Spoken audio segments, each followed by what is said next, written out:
Litigation కింద court case file చేస్తున్నా. ఒకవేళ కొండా సురేఖ రాజీనామా చేయకపోతే, ఒకవేళ రాహుల్ గాంధీతో నేను నిన్న ఇచ్చిన ఇన్స్ట్రక్షన్స్ ఏంటంటే, మీకు మహిళల పట్ల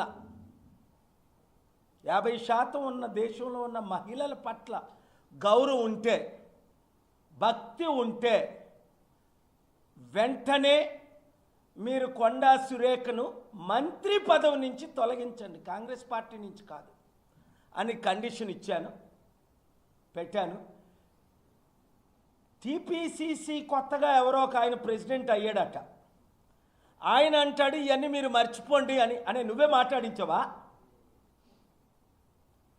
లేదా రేవంత్ రెడ్డి తమ్ముడు మాట్లాడించాడా? మర్చిపోవడం ఏంటి? మర్డర్ చేసేసి మీరు మర్చిపోండి అని నరహత్య చేసేస్తే మర్చిపోతారా? ఇది నరహత్య కంటే ఘోరం. దానికి నేను చెప్తాను ఎందుకో. నరహత్య అన్నది ఒకరో ముగ్గురో నలుగురో ఒకరిని చంపుతారు, అది ఒకరికే ఎఫెక్ట్, ఒక ప్రాణం, విలువైన ప్రాణాన్ని తీసేస్తారు. దానికి 302 కేసు పెట్టి జైలు శిక్ష విధిస్తారు. మినిమం అయితే 10-15 సంవత్సరాలు, లేదంటే యావజ్జీవంగా కారాగార శిక్ష.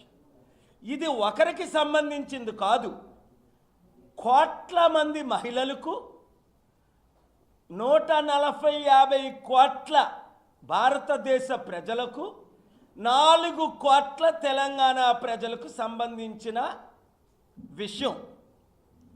ఇది ఒక సినీ ఫీల్డ్కే కాదు,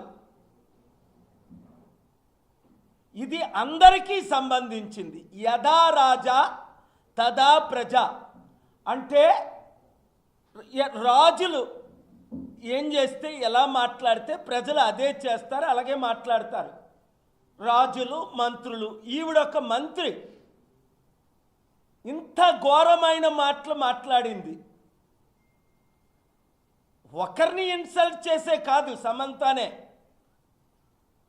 లేదా నాగార్జునాల కుటుంబం పాప ఆ నాగార్జున ఎవరో నాకు తెలియదు, ఆయన ఏమన్నాడు, మంత్రివర్యులు మాటలు వెనక్కి తీసుకోమని. నో, సరిపోదు అని నేను ఢిల్లీ నుంచి ప్రెస్ మీట్ పెట్టాను, మీరు చూశారు, దేశంలో అందరూ కవరేజ్ ఇచ్చారు.